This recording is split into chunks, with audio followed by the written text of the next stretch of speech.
Hey warriors, worry is the thief that steals your future while you're distracted guarding a past that's already gone. Right now, you're standing at the edge of everything you want, but you can't see it because you're too busy staring at shadows. You're fighting battles that exist only in your imagination. You're running from dangers that haven't even turned toward you.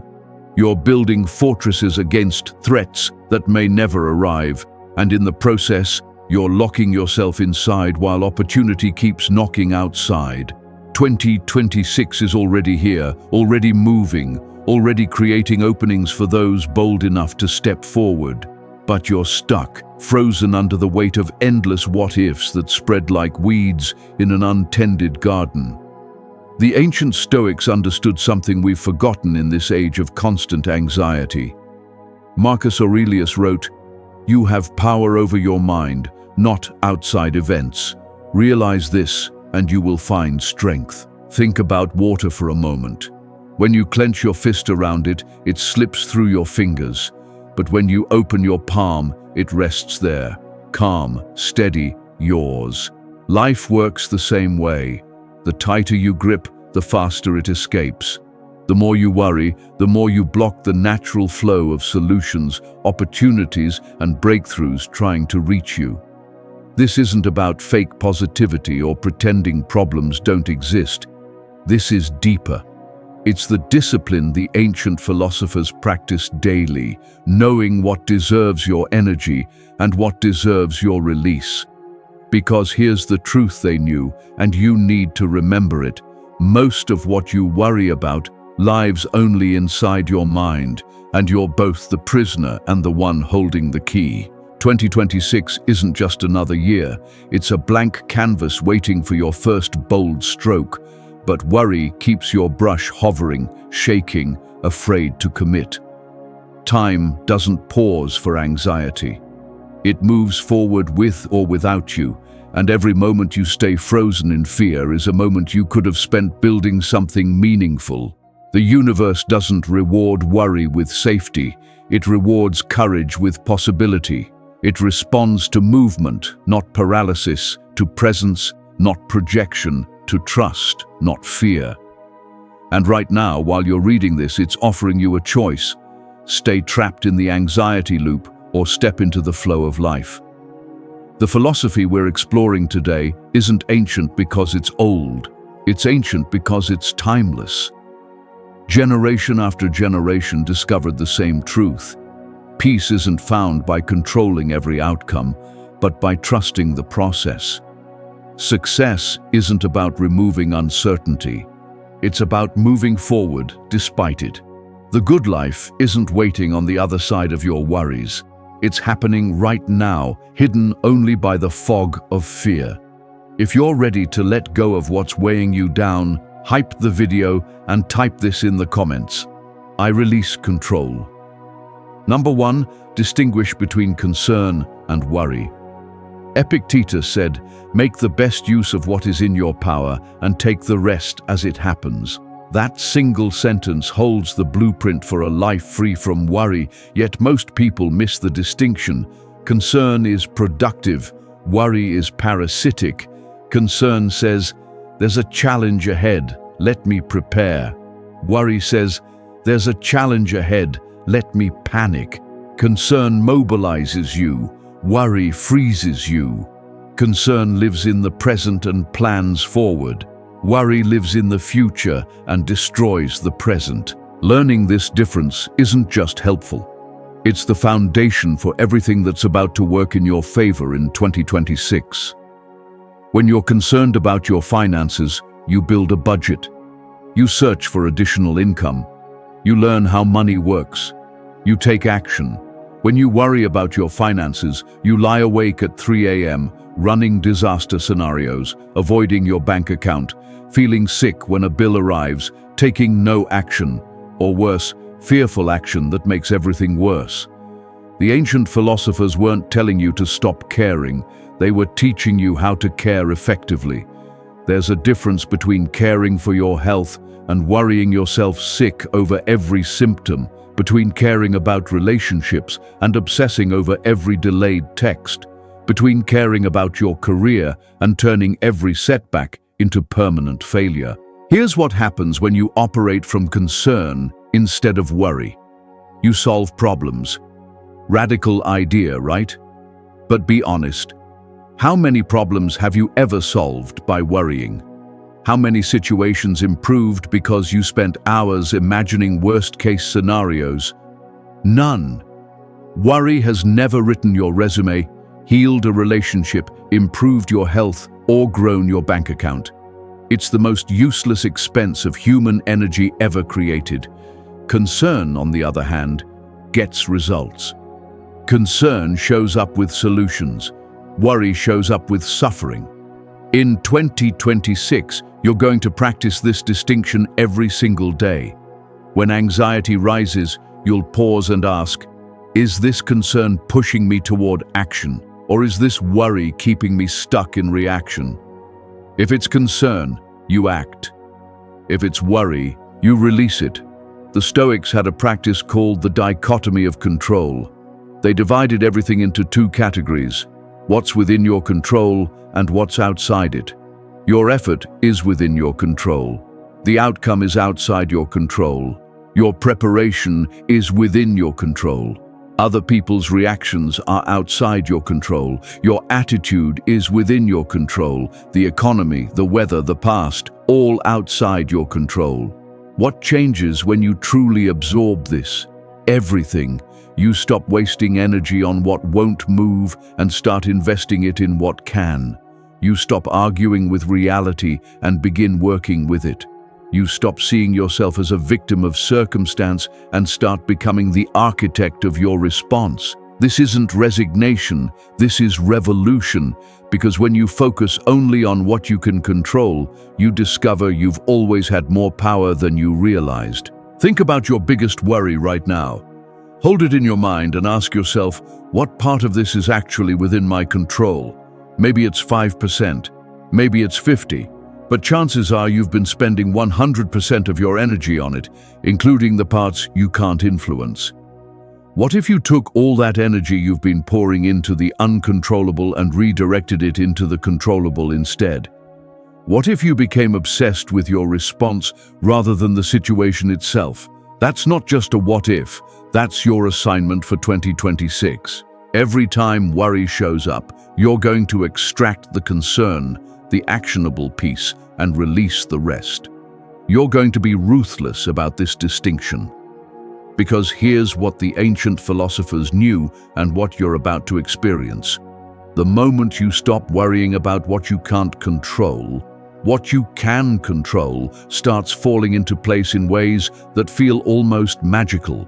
It's not magic, it's focus. It's energy directed instead of scattered. It's what happens when you show up fully in the only moment that actually exists. This one. Not the future you're fearing, not the past you're replaying. This moment where all your power lives. Let me see who's committed to focusing on what truly matters. Drop this below. I control my response. Number 2, accept that uncertainty is the only certainty. Lao Tzu observed something most people spend their entire lives resisting. Life is a series of natural, spontaneous changes. Don't fight them. Resistance only creates suffering. Let reality be what it is. Let things move forward in their own way. This isn't passivity. This is intelligence at its highest level. Recognizing that resisting uncertainty costs you more than uncertainty ever could. You want guarantees. You want to know how everything will turn out before you take the first step. You want the entire staircase lit before you move your foot. But that's never been how life works. The only people with certainty are the ones who've stopped growing, stopped evolving. Everyone else is walking into fog, and the ones who thrive are the ones who make peace with not seeing the entire path. Here's what nobody tells you about uncertainty. It's neutral. It isn't good or bad. It isn't threatening or promising. It simply is. Your relationship with it is what determines everything. When you treat uncertainty as an enemy, every unknown becomes anxiety. When you treat it as a companion, every unknown becomes possibility. Same uncertainty, completely different experience. The only thing that changed was your perspective. In 2026, everything you want is hiding inside uncertainty. That career breakthrough, uncertain. That relationship healing, uncertain. That creative project succeeding, uncertain. That financial turnaround, uncertain. You can either let that stop you or let it fuel you. Because here's the secret the ancient philosophers understood. Uncertainty means anything is possible, including the very outcome you've been hoping for. Think about every major positive change in your life, your strongest friendships, your proudest achievements, your most meaningful memories. Did any of them come with guarantees? Did you know for certain they'd work out before they happened? Of course not.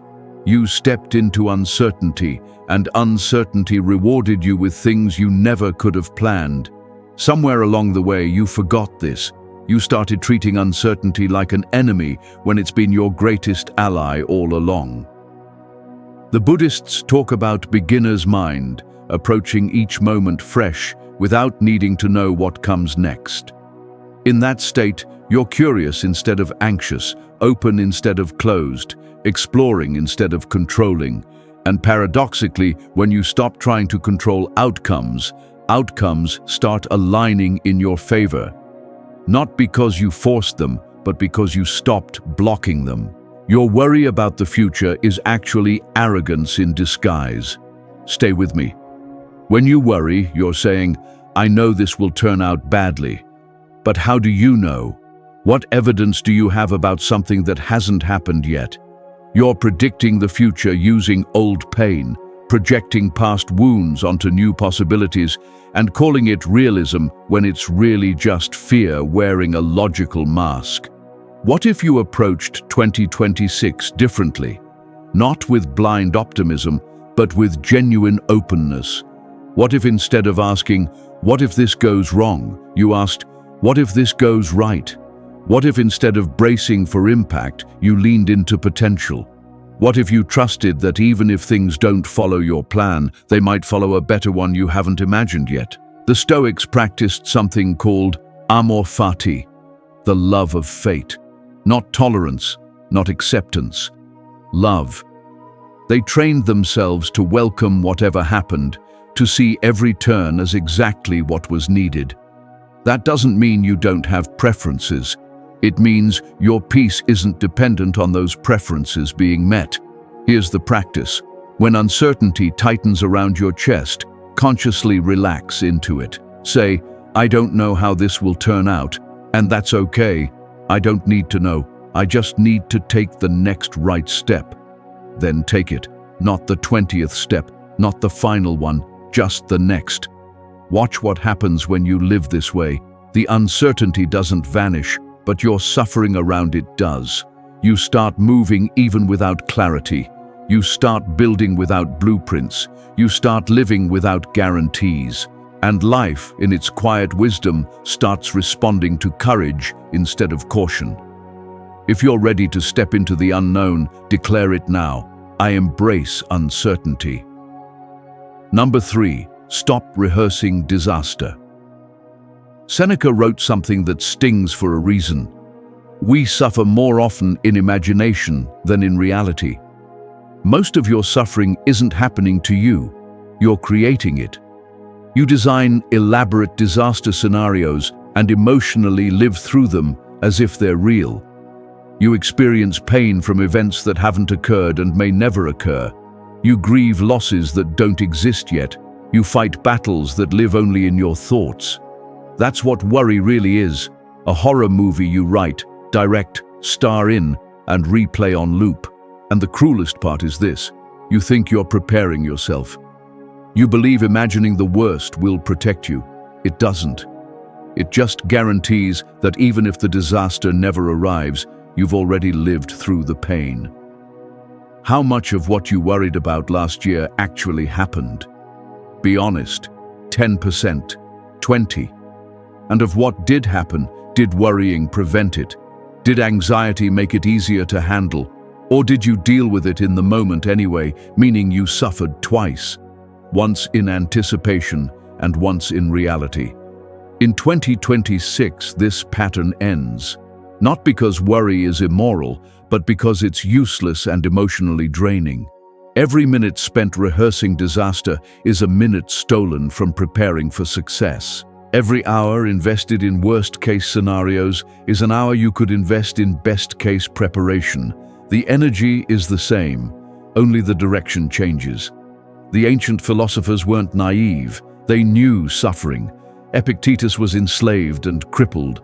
Marcus Aurelius ruled during a plague that killed millions. Seneca was ordered to take his own life by a tyrant. They understood pain deeply. But they also understood this: suffering is inevitable. The suffering you add to suffering through worry is optional. There's a clear difference between preparation and disaster rehearsal. Preparation says, I'll save money in case of an emergency. Disaster rehearsal says, I'll lose my job, then my home, then I'll end up alone and broken. Preparation is practical. Disaster rehearsal is self-harm. Preparation gives you options. Disaster rehearsal gives you panic attacks. Here's what you're going to practice instead: realistic optimism. You acknowledge that challenges exist without assuming you're incapable of handling them. You prepare for difficulty without predicting devastation. You stay grounded in reality without drowning in negativity.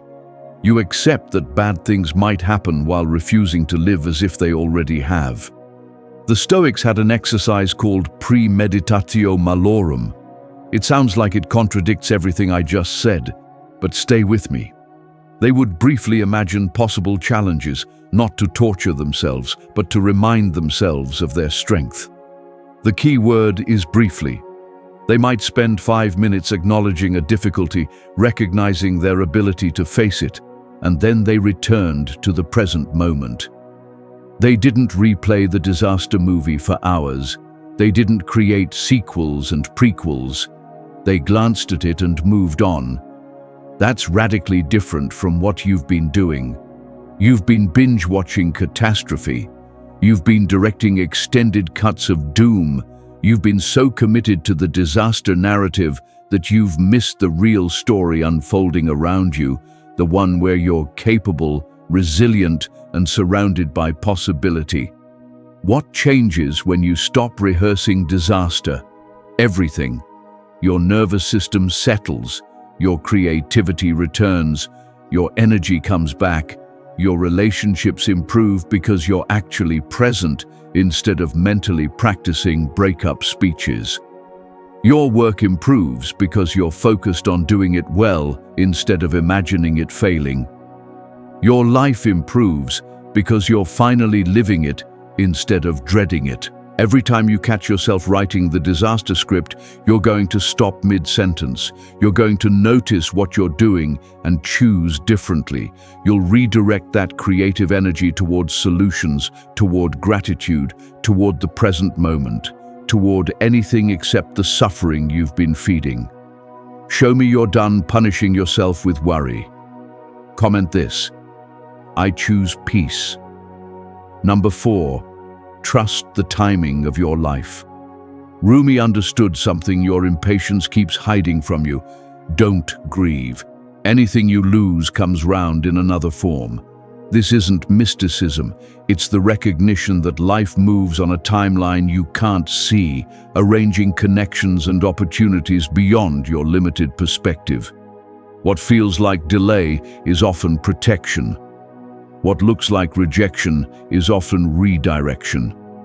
What seems like failure is often preparation. You believe you're behind some invisible schedule, behind people who seem to have it figured out, behind a timeline you created before you understood how life actually works.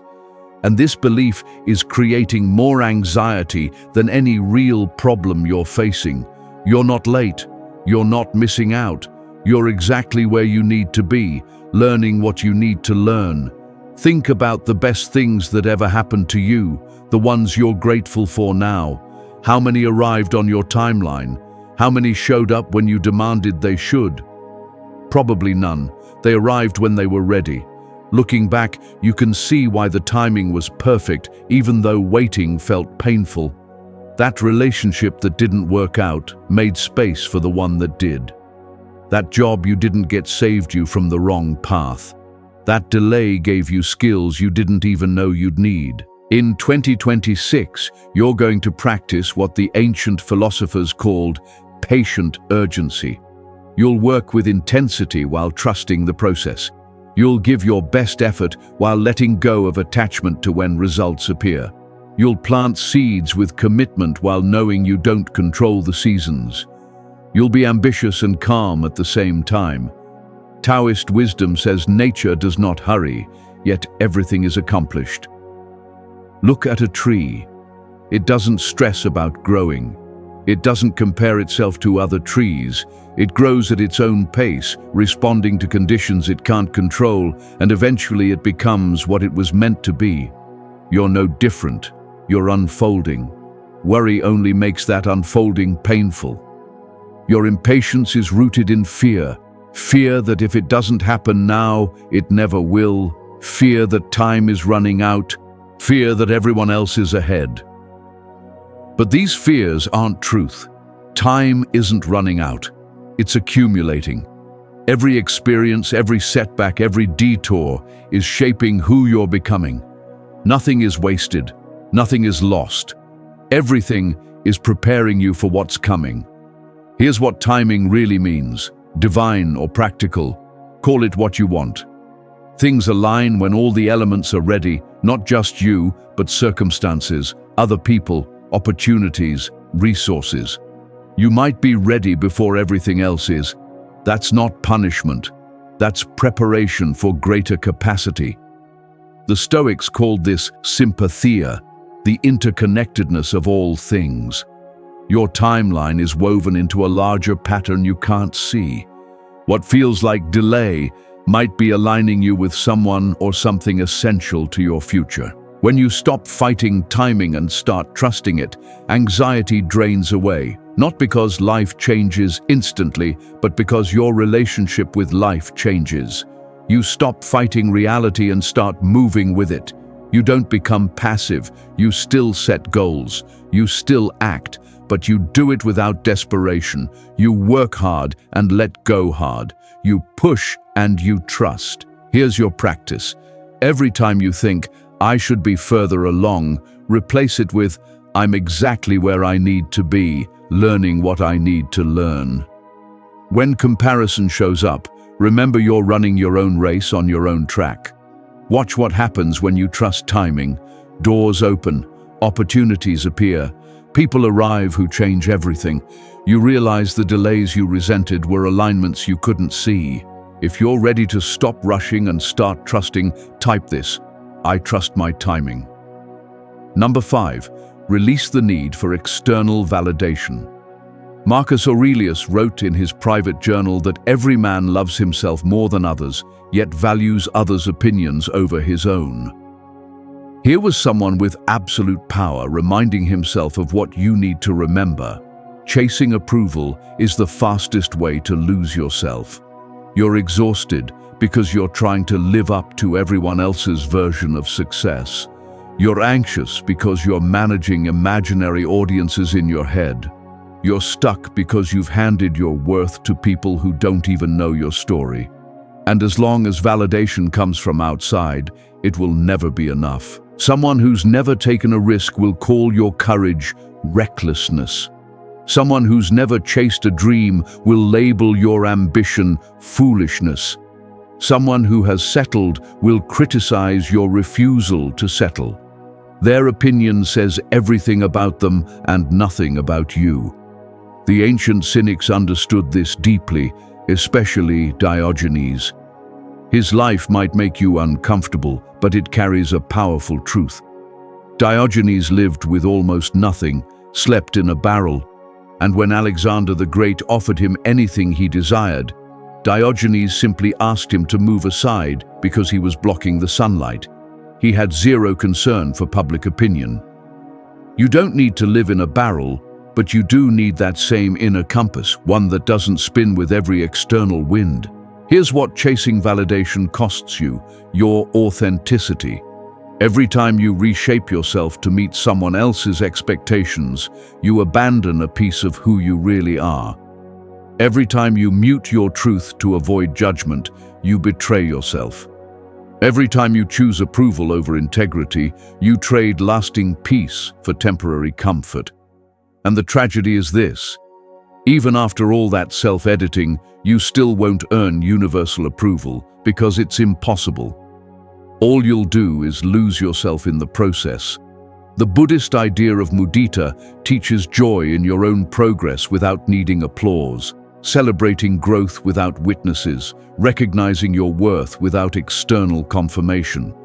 This is the practice of becoming your own validator, your own supporter, your own standard of success, not arrogantly, but with grounded self-respect. Think about the moments you're most proud of, the real growth, the quiet victories, the times you did the hard thing when no one was watching. Did those moments lose their value because they weren't seen, liked, or praised? Of course not. Their value was intrinsic. It existed regardless of recognition. That's the energy you're bringing into 2026. When you stop performing for approval, you start acting from purpose. When you stop chasing validation, you start seeking truth. When you stop managing perceptions, you start living your actual life. And here's the irony: the less you care about opinions, the more magnetic you become. Authenticity is rare. Confidence that doesn't need constant reinforcement is powerful. People who know who they are inspire those still searching. Here's the practice. Before you post, before you speak, before you decide, ask one question. Am I doing this because it's true to me or because I want approval? If the honest answer is approval, pause. That doesn't mean you ignore others. It means you don't abandon yourself for applause. You'll also practice internal validation. When you do something well, acknowledge it. I handled that with integrity. I showed up despite fear. I kept my word to myself. You become the voice that recognizes your effort, not narcissistically, but in a healthy, self-supporting way. The ancient philosophers knew the only sustainable confidence comes from within. Everything external is conditional and temporary, but when you trust your own judgment and validate your own worth, no one can take that from you. Markets crash, relationships end, jobs disappear, but your relationship with yourself, that's the foundation that survives every storm. Let the world know you're done seeking approval. Type this: I validate myself. Number 6, transform obstacles into opportunities. Marcus Aurelius, writing during a plague that devastated his empire, offered a perspective that changes everything. The impediment to action advances action. What stands in the way becomes the way. This isn't poetic fluff. It's a practical framework for turning resistance into fuel. Right now, you see obstacles as proof you're on the wrong path. Resistance feels like a stop sign. Difficulty feels like rejection. But what if you've misunderstood it completely? What if the obstacle isn't blocking your path but creating it? What if the very thing slowing you down is building you? Every person you admire, every success story you respect, every achievement you desire has obstacles at its core, not despite them, but because of them. The obstacle forged the strength. The difficulty developed the skill.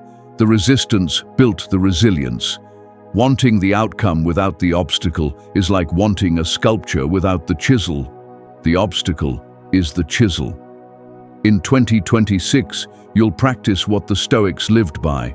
The obstacle is the way. When something blocks you, you won't ask, "Why me?" You'll ask, "What is this teaching me? What strength is this building? What skill is this forcing me to develop? How might this redirect me? Not with fake positivity, but genuine curiosity. Ancient Chinese wisdom found in the I Ching teaches that crisis and opportunity are intertwined. The same symbol represents danger and possibility, not because one turns into the other, but because they exist at the same time.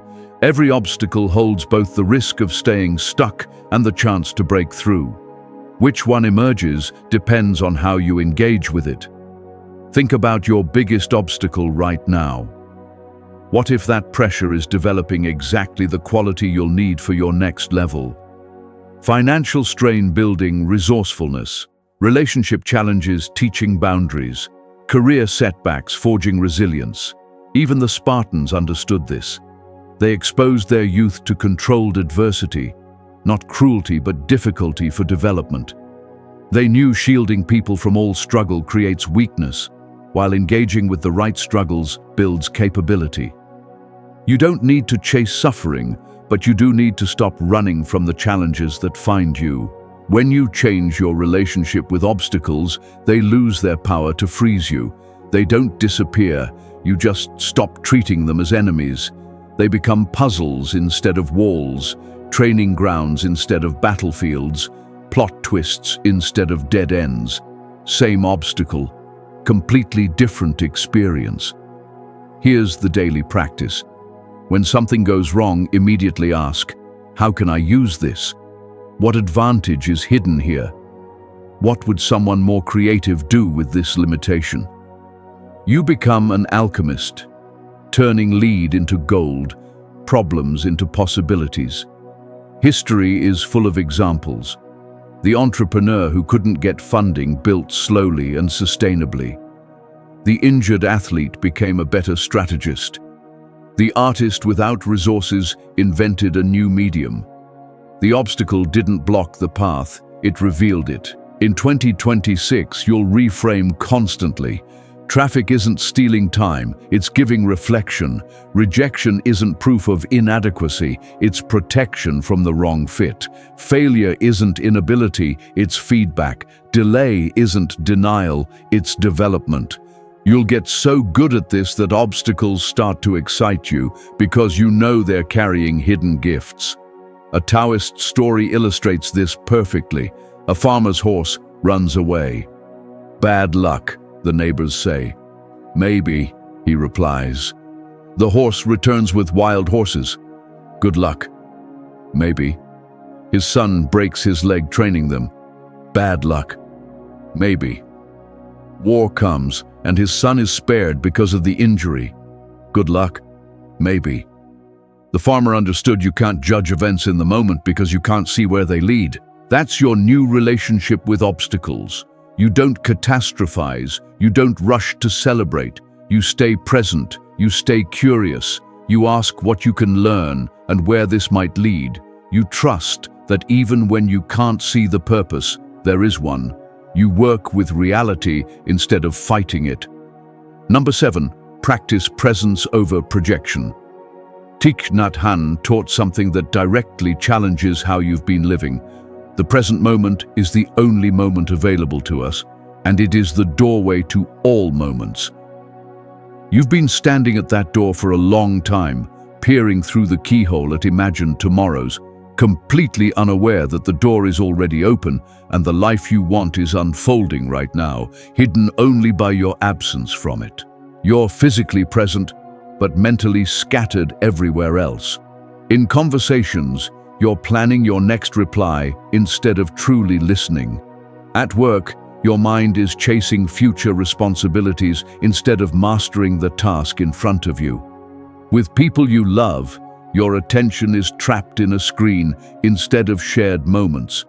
While eating, you're arranging tomorrow instead of tasting today. You live so much inside your thoughts that you're missing the reality happening around you. In 2026, that changes when you finally return to the present moment. Not occasionally, not only when life feels calm, but consistently. Because this is what ancient contemplatives uncovered through years of disciplined practice. The present moment is the only place where peace exists. It's the only place where joy lives. It's the only place where power can be accessed. The past is memory. The future is imagination. This moment, this is real. This is where your life is actually happening. The Stoics understood that anxiety about the future robs you of the present. Seneca wrote at length about how people waste their lives by never truly living them. We delay living, telling ourselves we'll begin when conditions are perfect, when we've achieved enough, when we finally feel secure. But that moment never arrives because it's an illusion. The only moment that ever arrives is this one. And if you're not present for it, you miss your life. Here's the practice that will reshape your 2026. Mindful monotasking. You will do one thing at a time with complete attention. When you eat, just eat. When you walk, just walk. When you speak with someone, be fully with them. When you work, just work. No multitasking, no mental time travel, full presence. It sounds simple, and that's exactly why it's powerful. Simple doesn't mean easy. This practice will reveal just how fragmented your attention has been. Mindfulness isn't about clearing your mind or chasing a constant state of bliss. It's about being fully present with whatever is happening right now, without judgment. The dishes aren't boring, your judgment makes them boring.